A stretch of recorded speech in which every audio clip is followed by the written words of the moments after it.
Baik, Assalamualaikum warahmatullahi wabarakatuh. Kami dari kelompok 10, pada kesempatan kali ini kami akan menjelaskan terkait hasil mini riset kami yang berjudul Perspektif Mahasiswa Terhadap Kesetaraan Gender di Lingkungan Kampus. Next slide. Untuk anggota kelompok 10 sendiri, di sini ada saya, yaitu Irhamna Zahra, lalu ada Jasmine Grace, ada Devia Intan, ada Aprilianti, dan juga ada Naila Ramadhani. Boleh di next lagi? Nah, untuk latar belakangnya sendiri, untuk secara singkatnya sudah tertera di PowerPoint, namun saya akan menjelaskan lebih lanjut terkait dengan latar belakangnya. Jadi kenapa kita memilih tema dan judul tersebut untuk mini riset kita, yaitu karena kesetaraan gender ini adalah aspek penting dalam pendidikan tinggi karena sebuah kampus atau sebuah pendidikan tinggi seharusnya menjadi ruang belajar yang setara untuk semua mahasiswanya. Nah, di sini laki-laki dan juga perempuan itu seharusnya memiliki akses yang sama dan juga setara. Tapi secara praktik dan juga realitanya itu masih ada kesenjangan yang dipengaruhi oleh budaya dan juga sosial. Persepsi mahasiswa ini juga masih beragam. Ada yang sudah cukup tinggi dan juga ada yang masih level sedang. Faktornya itu bisa beragam juga. Ada yang dari keluarga, agama, dan juga lingkungan yang ikut berpartisipasi membuat mereka ini bisa membentuk sebuah persepsi terkait dengan kesetaraan gender. Boleh di next lagi? Nah, di sini ada beberapa riset sebelumnya. Nah, kebaruan penelitian kami itu kita menawarkan aspek lain, yaitu dengan persepsi mahasiswa tentang kesetaraan gender, sekaligus konteks-konteks terkait hak dan juga bagaimana kita peduli dengan penyandang disabilitas. Jadi itu akan menjadi lebih luas. Outputnya diharapkan bisa membuat rekomendasi kebijakan kampus yang lebih responsif dan juga inklusif. Boleh di next? Oke, selanjutnya akan dibahas oleh rekan saya yang lain. Baik, berikutnya untuk permasalahan penelitian, kita membahas menjadi tiga permasalahan. Yang pertama adalah bagaimana persepsi mahasiswa terhadap kesetaraan gender di lingkungan kampus. Kemudian, apakah terdapat perbedaan persepsi berdasarkan jenis kelamin mahasiswa, baik itu dari laki-laki maupun perempuan. Lalu yang ketiga, faktor-faktor apa saja yang mempengaruhi persepsi mahasiswa terhadap kesetaraan gender, termasuk latar belakang organisasi, kemudian pengalaman inklusi atau penyandang disabilitas, dan sebagainya. Intinya adalah faktor-faktor yang mempengaruhi persepsi terhadap kesetaraan gender tersebut. Boleh next slide? Oke, lalu selanjutnya untuk tujuan penelitian kami rumuskan menjadi empat, yaitu untuk mendeskripsikan persepsi mahasiswa terhadap kesetaraan gender di kampus, lalu menganalisis perbedaan persepsi mahasiswa berdasarkan jenis kelaminnya, yang ketiga untuk mengidentifikasi faktor-faktor yang mempengaruhi persepsi mahasiswa terhadap kesetaraan gender, terakhir studi ini bisa dijadikan rekomendasi bagi kampus untuk membuat kebijakan terkait dari perlindungan hak perempuan. Boleh next slide? Baik, berikutnya untuk manfaat penelitian secara teoritis, penelitian ini menambah hasanah keilmuan dalam bidang pendidikan tinggi dan studi gender, serta menjadi dasar bagi penelitian lanjutan yang mengaitkan persepsi dengan implementasi program inklusi. Kemudian secara praktis, penelitian ini bermanfaat bagi beberapa pihak. Yang pertama bagi universitas dan fakultas, dapat dijadikan sebagai bahan evaluasi untuk menciptakan lingkungan kampus yang lebih egaliter dan juga inklusif gitu ya. Kemudian bagi mahasiswa dan organisasi kemahasiswaan, sebagai referensi dalam merancang program advokasi ataupun kegiatan yang meningkatkan kesadaran terhadap isu kesetaraan gender. Kemudian untuk membuat kebijakan baik di kampus maupun pemerintah, studi ini dapat menjadi data empiris tentang persepsi generasi muda terhadap kesetaraan gender dan hak-hak perempuan. Kemudian dengan manfaat ini, penelitian diharapkan memberikan dampak nyata bagi pengembangan budaya inklusif di kampus. Next. Oke, lalu penelitian ini penting karena kita menempatkan mahasiswa sebagai aktor utama dalam membangun budaya kampus yang inklusif. Nah, fokus penelitiannya nggak hanya pada perempuan gitu ya, perempuan sendiri ataupun laki-laki sendiri, tapi tentang kesetaraan gender itu. Kemudian kontribusi yang diharapkan itu meliputi gambaran empiris tentang persepsi mahasiswa terhadap kesetaraan gender, kemudian identifikasi faktor-faktor yang mempengaruhi persepsi, lalu rekomendasi program dan kebijakan kampus yang lebih inklusif, lalu luaran berupa artikel ilmiah, rekomendasi kebijakan, dan materi edukatif untuk mahasiswa dari organisasi kemahasiswaan. Next. Oke, yang selanjutnya itu tinjauan pustaka. Yang pertama dibahas itu ada konsep dari gender dan juga kesetaraan gender. Jadi gender itu bukan merupakan identitas biologi saja, tapi merupakan konstruksi sosial yang membedakan peran antara laki-laki dan juga perempuan. Nah, jadi kesetaraan gender itu berarti memberikan hak, kesempatan dan juga tanggung jawab yang sama bagi semua individu untuk mengembangkan potensinya terutama dalam hal pendidikan. Nah, kesetaraan ini diwujudkan melalui akses, proses, dan juga hasil belajar yang adil tanpa adanya diskriminasi. Nah, tapi di sini itu masih banyak tantangan yang ada. Nah, selanjutnya itu ada kesetaraan gender dalam konteks pendidikan tinggi. Nah, meskipun jumlah mahasiswa perempuan yang semakin meningkat, kesenjangan gender di kampus masih terlihat, terutama dalam hal kepemimpinan dan juga peluang akademik. Nah, beberapa universitas telah menerapkan kebijakan eh, kesetaraan gender ini, namun pelaksanaannya sering terkendala oleh nilai budaya dan juga masih adanya bias. Nah, selanjutnya itu pendidikan tinggi seharusnya itu menjadi ruang inklusif bagi semua gender, di mana setiap mahasiswa memperoleh kesempatan belajar yang sama, berpartisipasi dan juga memimpin secara setara.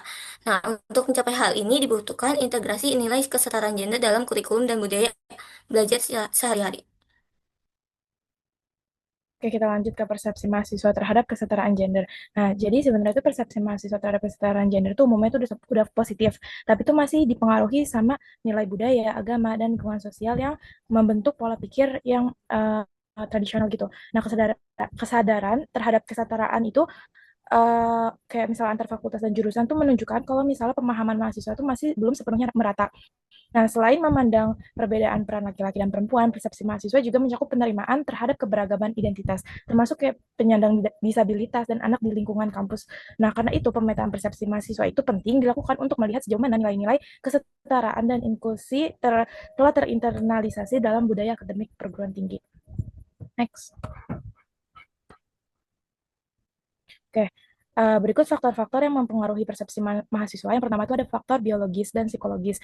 Nah, di sini itu faktornya itu perbedaan persepsi gender itu dapat dipengaruhi oleh faktor biologis dan psikologis individu. Nah, karakter seperti kayak androgini atau yang dikenal sebagai tidak terlalu maskulin atau feminim itu mendukung pola pikir yang lebih terbuka dan seimbang terhadap isu kesetaraan gender. Nah, yang kedua itu ada faktor sosial, di mana faktor sosial ini meliputi keluarga, teman, dan pengalaman organisasi mahasiswa. Nah, ini juga berperan besar dalam membentuk cara pandang mahasiswa terhadap kesetaraan. Nah, yang ketiga itu ada faktor dari pendidikan. Pendidikan itu berspektif kalau misalnya gender itu membantu mahasiswa memahami isu kesetaraan secara kritis. Terus yang keempat itu ada faktor lingkungan institusional. Jadi kalau di sini tuh faktor dari kebijakan kampus, karena dari kebijakan kampus itu juga mempengaruhi persepsi dari mahasiswa. Terus yang kelima yang terakhir itu ada faktor demografis. Nah, faktor demografis ini meliputi jenis kelamin, usia, dan latar belakang sosialnya. Nah, oke. Yang selanjutnya itu ada inklusi dan juga perlindungan hak perempuan, anak, dan juga penyandang disabilitas di kampus. Nah, yang pertama itu ada kampus inklusif dan juga kesetaraan gender. Jadi, kesetaraan gender ini erat kaitannya sama kampus inklusif, yaitu lingkungan yang memberi ruang bagi semua individu tanpa diskriminasi. Jadi, pendidikan inklusif ini menjamin setiap mahasiswa itu memiliki kesempatan belajar yang sama. Lalu selanjutnya itu ada kebijakan dan peran pendidikan. Kemendikbud Ristek ini mendorong kesetaraan gender dan juga pendidikan inklusif di perguruan tinggi melalui fasilitas dan juga kebijakan ramah gender serta disabilitas. Nah, pendidikan ini berperan penting untuk menumbuhkan kesadaran terhadap keadilan dan juga kesetaraan sosial. Lalu yang selanjutnya itu ada dimensi inklusif di kampus. Kampus diharapkan kampus ini diharapkan menjadi teladan penerapan nilai kesetaraan melalui yang pertama itu ada penerimaan terhadap keberagaman gender, lalu yang kedua perlindungan hak perempuan dan juga disabilitas, dan yang ketiga itu ada partisipasi aktif mahasiswa dalam mewujudkan lingkungan yang adil dan juga setara. Oke, selanjutnya di bab 3 ini akan dibahas mengenai bagaimana penelitian kami dilakukan, mulai dari pendekatan digunakan, lokasi penelitian, hingga kami mengumpulkan dan menganalisis data. Untuk lokasi dan waktu penelitian ini kami lakukan di lingkungan universitas secara keseluruhan, karena mencakup beberapa fakultas, prodi, studi. Nah, di penelitian ini kami memilih lokasi ini karena kampus merupakan tempat yang strategis untuk menilai kesetaraan gender, di mana mahasiswa dari latar belakang yang berbeda berinteraksi dan berperan dalam kegiatan akademik maupun organisasi. Lalu pelaksanaan penelitian ini kami menggunakan kuesioner dan wawancara hingga analisis dan penyusunan laporan akhir. Selanjutnya ada pendekatan dan desain penelitian ya.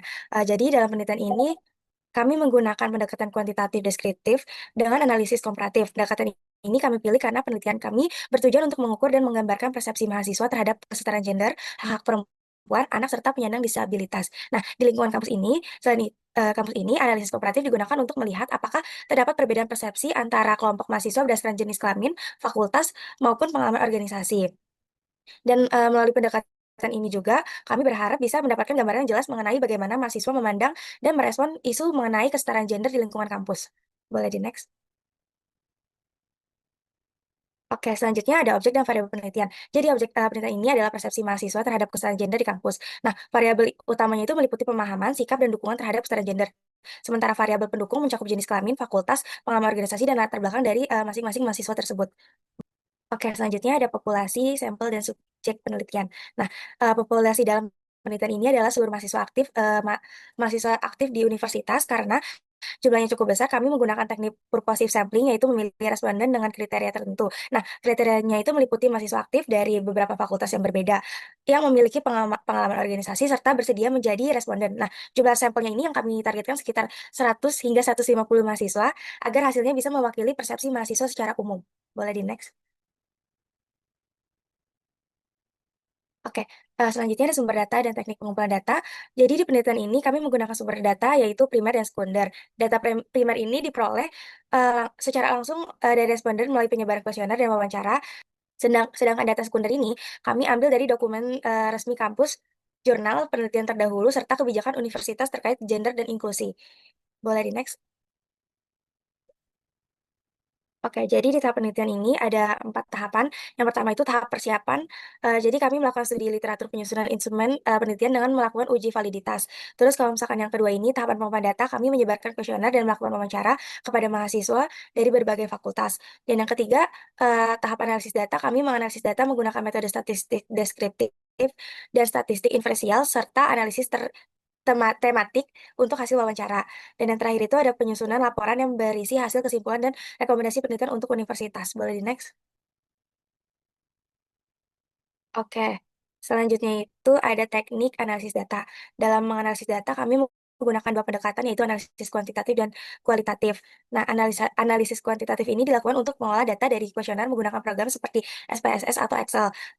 Sedangkan analisis kualitatif digunakan untuk menafsirkan hasil wawancara kami dengan responden dengan cara mengidentifikasikan tema-tema yang muncul dari berbagai responden. Nah, kedua analisis ini kami gabungkan agar hasil penelitian lebih lengkap dan lebih mendalam. Boleh di next? Terakhir di penyempurnaan hasil penelitian, jadi hasil penelitian ini kami susun berdasarkan hasil analisis dari data secara menyeluruh. Melalui penelitian ini, kami berharap juga dapat menggambarkan bagaimana persepsi mahasiswa terhadap kesetaraan gender di kampus serta faktor-faktor apa saja yang mempengaruhinya. Selain itu, hasil penelitian ini diharapkan dapat menjadi masukan bagi pihak universitas untuk memperkuat kebijakan dan program yang lebih adil, setara, untuk inklusif bagi seluruh sivitas akademik. Saya kembalikan kepada Irhamna. Oke, baik. Nah, ini daftar pustaka dari mini riset kami. Dan terima kasih. Sekian dari penjelasan terkait mini riset kami untuk tugas akhir mata kuliah Logika dan Penerapan Ilmiah. Wassalamualaikum warahmatullahi wabarakatuh.